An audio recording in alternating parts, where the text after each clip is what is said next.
자, 이번 시간에는 우리가 산업안전 교육, 산업보건 교육하는 방법에 대해서 저번 시간에 이어서 계속 해보겠습니다. 저번 시간에 이제 OJT 방법하고 OJT 방법하고 이렇게 그게 어떤 방법인가에 대해서는 알아봤죠. 그 다음에 우리가 장단점에 대해서 한번 알아보도록 하겠습니다. 저번 시간에 했던 내용인데 OJT 교육 방법은 뭡니까? 이 강사가 사업장 내에 있는 사람으로 하는 거죠. 뭐 직장 상사라든지 이런 사업장 내에 있는 사람을 강사로 구성해서 근로자들을 교육시키는 방법입니다. 그 다음에 OJT는 강사 구성을 내부에 있는 사업장 내부에 있는 사람으로 하지 않고 외부에 있는 전문 강사로 하는 경우를 말하는 거죠.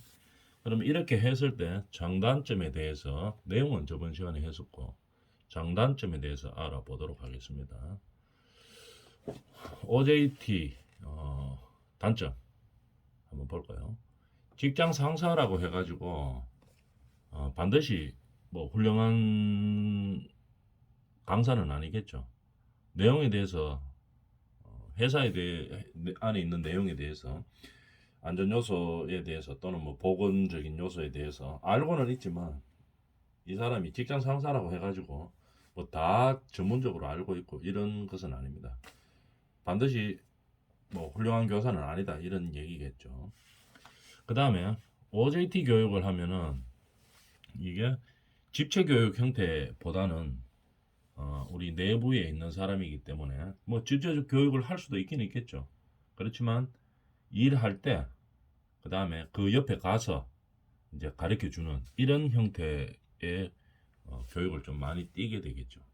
그 다음에 집체 교육을 하더라도 우리 회사 안에 있기 때문에 어떤 문제가 뭐 일적으로 발생했을 때는 교육하다가 말고 이제 가야 되는 그 다음에 그에 대처를 해줘야 되는 뭐 그런 상황들이 좀 많이 발생할 수 있습니다.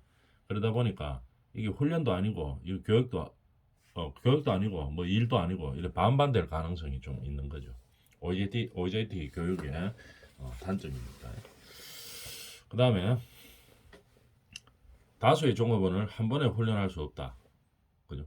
보통 일반적인 형태는 이 회사를 진행하면서 뭐 일부 부서를 와서 오게 해서 뭐 집체 교육으로 교육을 시킨다든지 아니면은 이 교육자가 직접 가서 일하고 있는 그 근로자들한테 옆에 가서 이제 뭐 어떤 교육을 시키고 안전 교육을 시키고 이제 이런 경우들이 좀 많죠. 그래서 어, OJT처럼 뭐 필요한 사람들 전부 다 모아서 딱 교육을 시키고 이렇게 한꺼번에 많이 훈련을 시킬 수가 좀 없는 구조이죠. OJT는. 그래서 다수의 종업원을 한 번에 훈련할 수 없다. 이제 이렇게 이야기할 수 있겠습니다. 그 다음에 통일된 내용과 동일 수준의 훈련이 될 수 없다. 내용이 좀 외부 전문 강사들이나 이런 사람들이 하면 통일된 내용으로 딱 동일 수준으로 훈련을 할 수 있습니다. 근데 이 OJT 방식은 이 뭐 직장 내부에 있는 사람들로 이렇게 하기 때문에 뭐이 사람 수준하고 저 사람 수준하고 좀 상당히 차이가 많이 날 수가 있죠. 그래서 동일 수준의 훈련이 될 수 없을 가능성이 좀 많이 높습니다. 그 다음에 이 직장 상사들, 우리 회사의 직장 상사들은 이 뭐 대충은 알고 있지만 우리 회사에 대해서 뭐 더 잘할 수도 있습니다. 왜냐하면 그 근무를 하고 있기 때문에. 그렇지만 뭐 이론적이라든지 실무적인 이 고도의 능력은 일반적인 전문가들보다는 좀 떨어진다고 볼 수 있겠죠. 그래서 전문적인 고도의 지식이나 기능은 가르칠 수 없다. 이런 단점이 있다 이 말입니다. OJT 방법. 그 다음에 OJT 단점은 어떤 것들이 있느냐? OJT는 외부에서 강사들을 뭐 전문 강사를 초청해서 이제 강연을 하는 거겠죠. 교육을 시키고 이제 이런 식으로 하는 방식인데 이러다 보니까 개개인 근로자 개개인한테 필요한 적절한 지도와 훈련은 하기가 시간적으로 안 되죠. 한 명 한테 가서 뭐 일하고 있는 사람 옆에 가가지고 뭐 이렇게 하세요. 뭐 이렇게 고쳐야 됩니다. 뭐 안전관리하고 보건관리하고 교육을 이렇게 시키기는 좀 사실 어렵죠. 그냥 집체적으로 모아서 이 전문 강사가 알고 있는 그 내용들을 전달하는 이 정도 수준밖에 안 되는 거죠. 개인적으로 막 다가가가지고 한 명 한 명한테 적절하게 지도하고 관리하고 이게 좀 어렵습니다. 오프JT는. 그 다음에 실제적이고 현실적 훈련은 좀 불가능한 면이 있다 이렇게 되겠죠. 물론 시간을 많이 투자해가지고 해달라고 하면은 이제 되기는 되겠죠. 그러나 뭐 시간적인 제약이나 금액적인 제약 때문에 그렇게까지는 하기가 어렵죠. 그냥 전체적으로 필요한 근로자들을 모아놓고 그 다음에 뭐 집체 교육 형태로 이제 들어가는 이런 형태의 교육이 좀 많이 되는 거겠죠. 그 다음에 강사에 따라서 뭐 훈련의 효과가 없을 수 있는 그런 문제 단점들도 있습니다. 물론 전문 강사도 있겠지만 이 전문 강사로 해가지고 우리 회사의 사항에 대해서 잘 모르는 경우들이 많이 있겠죠. 그래서 훈련의 효과가 뭐 없을 수도 있습니다.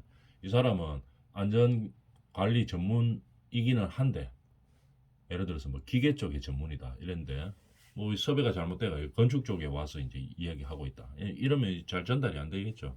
효과가 별로 없을 수 있는 그런 상황이 될 수도 있습니다. 우리 회사하고 잘 맞지 않는 그런 전문 강사를 초빙하면 그렇게 되는 거겠죠. 그 다음에 교육 훈련 목표에 대하여 집단적 노력이 흐트러질 수도 있다. 이렇게 되는 단점들이 있다는 얘기입니다. 뭐 그렇겠죠. 목표에 대해서 방향을 좀 다르게 뭐 강의하거나 교육할 수 있는 그런 상황이 될 수도 있습니다. 그래서 OJT나 OFJT가 뭐 전부 다 장점만 있는 것도 아니고 전부 다 단점이 있는 것도 아니고 이렇게 되겠죠. 그래서 우리 회사의 근로 환경이나 우리가 안전교육이나 보건교육을 하는 목적과 대상에 따라서 적절하게 어떤 방식을 쓸지를 판단해서 우리는 근로자들의 안전교육과 보건교육을 담당해야 된다 이런 얘기들입니다. 그 다음에 학습의 이론 한번 볼까요? 학습을 하게 되는 목적의 3요소에 대해서 한번 볼까요? 자, 왜 이 교육을 하게 되는지 목표가 있습니다. 그 다음에 주제가 있겠죠. 우리는 우리 근로자들의 뭐 끼임 사고에 대해서 안전교육을 방지한다. 안전교육을 실시한다. 또는 뭐 추락 사고가 많다. 이러면 추락 사고에 대해서 우리가 안전교육을 실시한다. 아니면은 우리 근로자들이 이게 이제 뭐 소음이 많아가지고 소음 진동이 많아가지고 이 보건 관리에 대해서 특별한 교육이 필요하다. 이런 주제가 있겠죠. 그런 주제가 학습 목적의 요소입니다. 그 다음에 어느 정도 학습할 것인지 물론 우리가 안전 상황이나 보건 상황의 뭐 심각도 중요성에 대해서 이제 판단을 해보겠지만 그거에 따라서 이제 학습 정도가 이제 정해지겠죠. 얼마큼 할 것인지 이런 것들을 정하는 겁니다. 그래서 학습 목적의 3요소는 목표, 학습을 하는 목표, 그 주제가 무엇인지, 그 다음에 정도가 어느 정도로 해야 되는지 이런 것들 학습 목적의 3요소라고 볼 수 있습니다. 그 다음에 학습 정도의 4단계 인지하고 알고 지각 그 다음에 이해하고 그걸 갖다가 중요한 거 적용을 시켜야 되겠죠. 학습 정도의 4단계 인지하고 그 다음에 알고 알아야 되겠죠. 그 다음에 알기만 해가 될 게 아니고 이해를 시켜야 됩니다. 이해가 되고 그 다음에 제일 중요한 거 적용이 돼야 되겠죠. 이게 학습 정도의 4단계라고 할 수 있습니다. 그러면 이런 거를 위해서 학습을 하는 전개 과정에 대해서 한번 볼까? 어떤 식으로 우리가 나중에 안전관리나 보건관리를 하려고 하면은 근로자들이나 뭐 사업주도 마찬가지겠지만 교육을 시킬 일들이 많습니다. 뭐 어떻게 안전관리 하세요? 뭐 어떻게 보건관리 하세요? 이런 식으로 교육을 많이 시키게 되겠죠.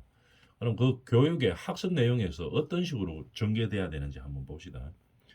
처음에 알려진 것에서 미지의 것으로 배열한다. 이렇게 되겠죠. 학습을 전개할 때는 먼저 우리가 다 알고 있는 사실부터 먼저 이야기해야 되는 겁니다. 모르는 사실부터 이야기하고 나중에 알려진 거를 이야기하면은 이게 교육받는 사람들이 이 관심도 집중도가 떨어지게 되겠죠. 이 모르는 이야기하고 있으면 이게 무슨 얘기지? 하면서 이렇게 멍하게 이렇게 있을 가능성이 많습니다. 그렇기 때문에 처음에는 어떻게 되느냐? 알고 있는 것부터 이야기해야 됩니다.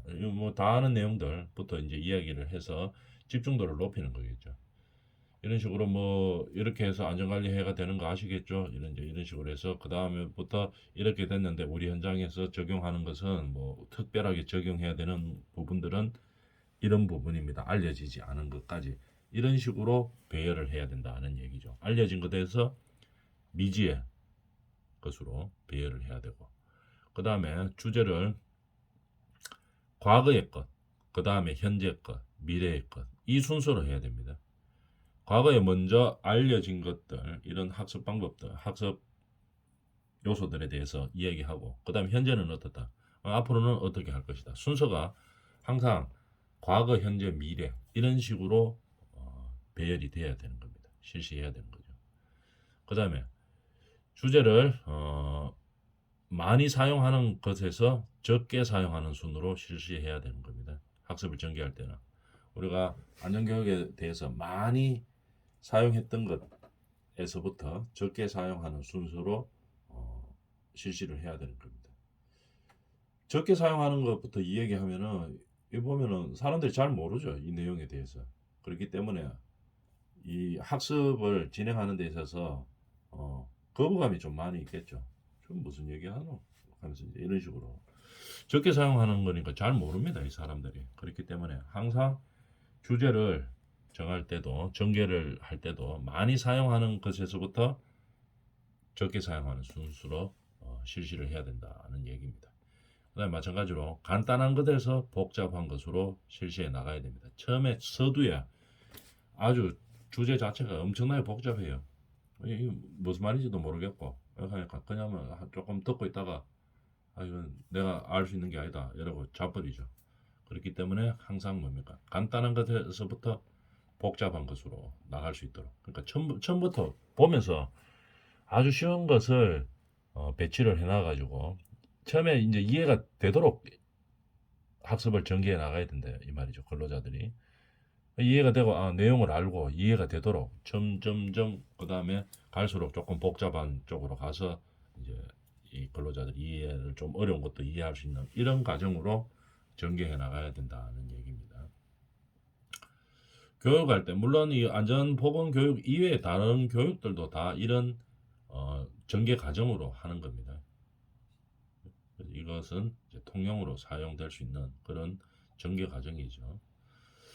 그다음에 학습 지도의 원리, 뭐 어떻게 지도할 것이냐 이 말이죠. 학습을 지도할 때는 자발성의 원리, 자기 스스로 할 수 있도록 학습 지도를 해야 되는 거죠. 자기 활동의 원리라고 이야기합니다.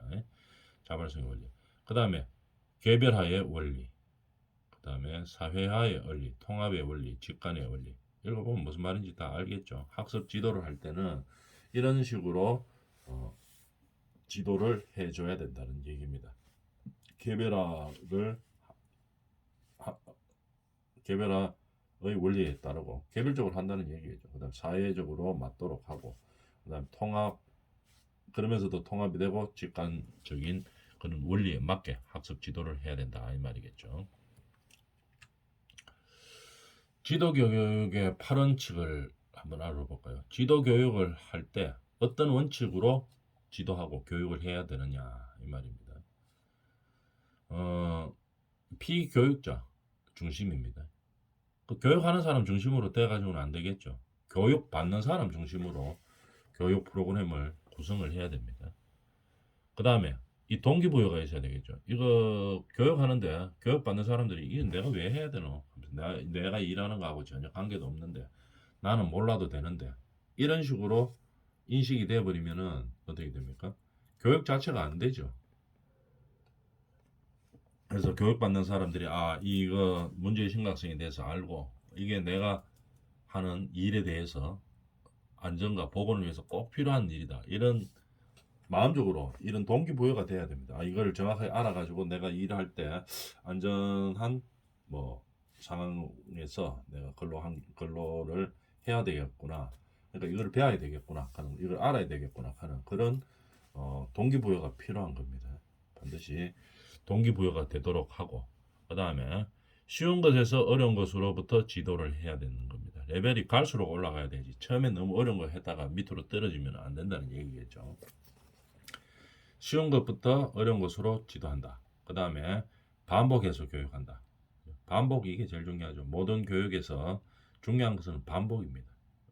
왜냐하면 반복을 자꾸 하게 되면은 무의식적으로 조건적으로 이 사람들이 교육을 자꾸 받으면은 그거를 행할 수 있도록 그렇게 바뀝니다.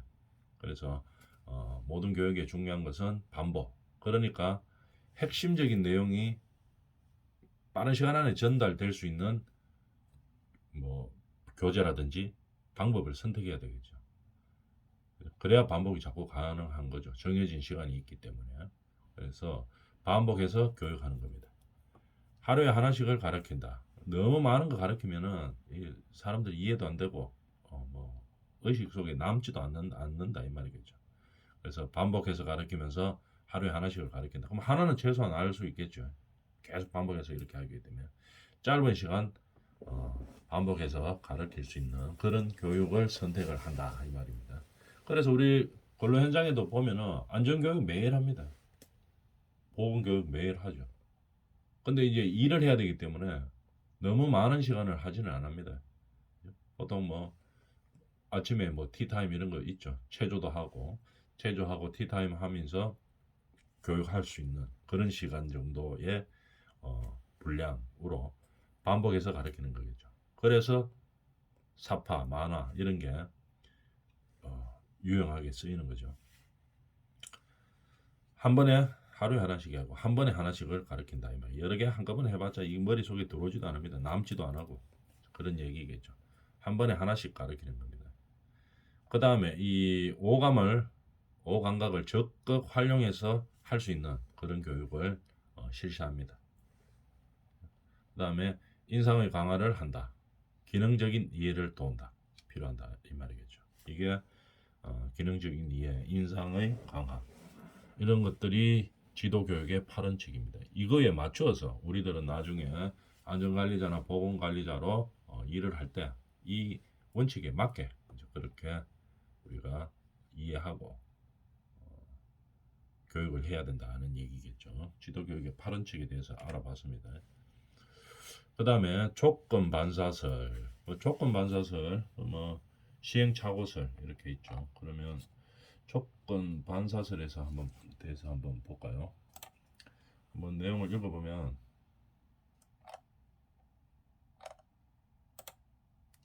그림을 한번 보여줄게요. 대충 읽어봅시다. 먼저 한번 읽어봐요. 일관성의 원리, 계속성의 원리, 강도의 원리, 그다음 시간의 원리 이렇게 되어 있죠. 그러면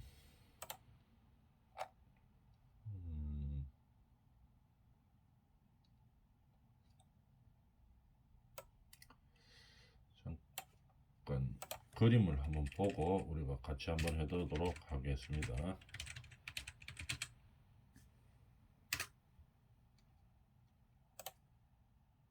조건 반사설이라고 누가 이제 만들었나 이 설을 파브로브 하는 사람이 만들었습니다. 파브로브. 이게 무슨 말인가 하면은 그림을 한번 볼게요. 요 그림 한번 보면 되겠네요.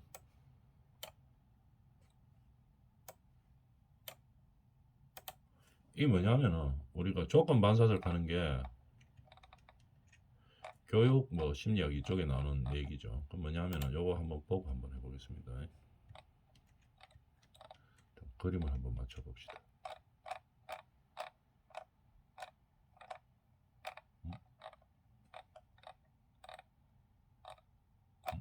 그림을 잠시만 있어 봅니다.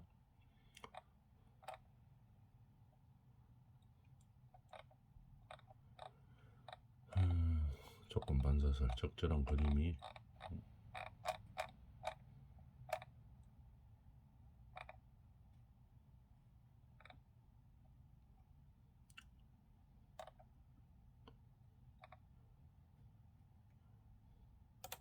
이 그림 한번 볼까요? 우리가 그 조건 반사설이 뭐냐 하면은 예를 들어서 이제 이 그림을 한번 봅시다. 강아지한테 종소리가 들리면서 바로 음식을 줍니다. 종소리 치고 음식 주고 종소리 치고 음식 주고 계속 그렇게 합니다. 그러면은 이 강아지는 어떻게 교육되는가 하면은 종소리 나면은 음식을 준다고 이제 생각하죠. 그러니까 종소리가 들리면 음식을 먹어왔기 때문에 종소리만 들으면 음식 먹으려고 이제 이 군침이 돕니다. 침이 막 흐르죠. 침이 막 나옵니다. 근데 종소리 치고 음식 주고 종소리 치고 음식 주고 계속 이제 했었어요. 그러니까 이 강아지는 종소리만 들면 또 음식 줄 거라고 생각하고 막 침이 고이기 시작하는 겁니다. 근데 이제 나중에 이렇게 훈련대가 있는 학습이 대가 있는 강아지한테 종소리 들려주고 음식을 안 줬어요. 종소리만 들어도 이 강아지는 학습이 대가 있기 때문에 침이 고이기 시작합니다. 이게 조건 반사설이죠. 이게 조건 반사설을 이제 정의할 수 있는 겁니다. 그러면은 뭐냐 하면은 파브로브라는 사람이 했는데 종소리 치고 음식 주고 종소리 치고 음식 주고 이런 식으로 계속 교육을 시켰었다 이 말이죠. 그러면은 종소리만 들어도 계속 침이 고입니다. 강아지는. 그게 종소리 치고 음식 줬는 게 자꾸 일관성이 되어 있었었죠. 계속 일관성이 있었고 계속해서 진행되었습니다. 그 다음에 강도도 있었고 시간도 있었고 이게 이제 조건 반설이 있었죠. 종소리 들으면 무조건 침이 난다. 조건 반설. 종소리를 들으면 침이 고인다. 왜? 학습에 의해서 이제 그것이 강아지에게 전달이 되어 있는 거죠.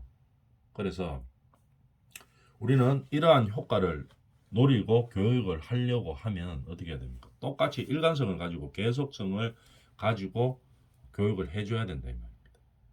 그런 얘기입니다. 조건 반사설이라고 하면. 그 다음에 시행착오설이라고 하면 그러면 우리가 조건 반사설이나 시행착오설에 맞게 이런 이론들이나 이런 것들이 이런 정립이 되어 있기 때문에 이런 교육을 할 때 이런 효과를 노리기 위해서 이제 필요하면 그것을 적용을 하는 거겠죠. 그 다음에 시행착오설이라고 있죠. 요거 시행착오설이 뭐냐면은 학습이란 맹목적인 시행을 되풀이하는 가운데 자극과 반응이 결합되는 과정이다. 이걸 갖다 시행착오설이라고 하는데 이 무슨 연습의 원칙, 준비성의 원칙, 효과의 원칙 이래 나누는데 이게 뭐냐면은 시행착오설 이거 뭐 존 다이크 하는 사람이 설을 만들었는데 이 뭐냐면은 예를 들어서 이 유리 박스 안에 예를 들어서 뭐 페달을 장치를 해놨어요. 페달을 누르면 나올 수 있도록 그렇게 해놨습니다. 장치를 박스 안에 페달을 딱 밟으면은 나올 수 있도록 그렇게 해놨어요. 그래서 나오면은 바깥에 뭐 음식 같은 게 있도록 이렇게 해놨습니다. 그래서 이 존 달크 하는 사람이 시행착오설을 하기 위해서 정립하기 위해서 뭐 했는가 하면은 배고픈 고양이를 갖다가 그 통 안에 집어넣었어요. 통 안에 집어넣고 이제 지켜봅니다. 유리통으로 만들었겠죠. 지켜보니까 이 고양이가 배가 고프니까 나와야 되죠. 나와야지 저기 이제 그 통 바깥에 있는 음식을 이제 먹을 수가 있습니다. 근데 이제 고양이가 나오려고 막 계속 뭐 유리도 때려보고 뭐 머리로 부딪혀도 보고 막 그렇게 했겠죠. 그렇게 하다 보니까 이제 페달을 딱 밟게 되는 거죠. 시행착오를 많이 했습니다. 머리도 부딪히고 뭐 막 밀어도 보고 자기 배고프니까 나가서 뭐 먹으려고 막 고양이가 이제 그렇게 이제 했죠. 그렇게 시행착오를 많이 하다가 보면 어떻게 됩니까? 이 페달을 이제 밟게 되는 거겠죠. 그런데 이 시행착오를 많이 겪을수록 그 시간이 빨라집니다. 이 문을 페달을 밟고 나올 수 있는 시간이 더 빨라지는 거죠. 그래서 이걸 갖다 시행착오설이라고 이야기하는 겁니다. 시행을 계속 되풀이 하다 보면은 어떻게 됩니까? 문제를 해결할 수 있는 시간이 빨라진다는 얘기겠죠. 빨리 해결할 수 있다는 얘기입니다. 그걸 갖다가 시행착오설이라고 이야기하는 겁니다. 그래서 반복이 중요한 거죠. 반복. 그 그다음에 준비성, 그다음에 효과의 원칙. 그래서 자꾸 시행착오를 겪다 보면은 문제를 해결하는 능력이 빨라진다 이런 얘기죠.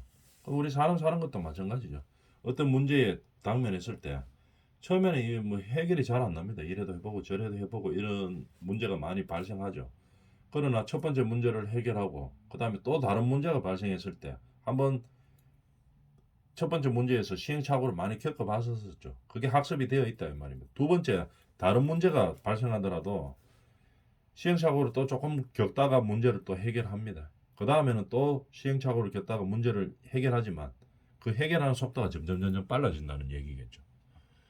요걸 갖다가 시행착오설이라고 이야기합니다. 이런들을 바탕으로 이제 우리가 교육을 실체하는 거겠죠. 이런 설들을 교육학적인 설을 활용해서 그 다음에 이제 교육을 하는 겁니다. 그 다음에 학습 전이의 조건은 뭐 학습이 전이 되는 조건은 학습 내용, 방법, 태도 이런 게 있다는 얘기고 그 다음에 교육훈련 평가의 4단계 아까 반응 단계 교육을 하면 반응 단계가 있죠. 그 다음에 학습 단계가 있고 그 학습을 했으면 이 근로자들이 어떻게 행동하는 단계가 있죠. 그 다음에 어떤 결과를 나오는 이런 단계가 있습니다. 이것들을 4단계로 나누어서 반응, 학습, 행동, 결과에 맞게 평가를 해야 되는 거겠죠. 교육만 하고 끝 이렇게 하면 안 되겠죠. 교육하고 근로자들이 또는 학생들이 이 결과를 낼 수 있느냐, 교육의 결과를 낼 수 있느냐, 이거를 갖다가 평가를 해야 된다는 얘기겠죠. 그래서 이 단계에 맞춰서 평가를 하고, 그에 대해서 평가하는 이유는 교육을 이 근로자들이 잘 받아들이고 이해하고 활용할 수 있도록 하기 위한 것이죠. 법상 안전보건 교육의 종류와 내용에 대해서는 다음 시간에 합니다.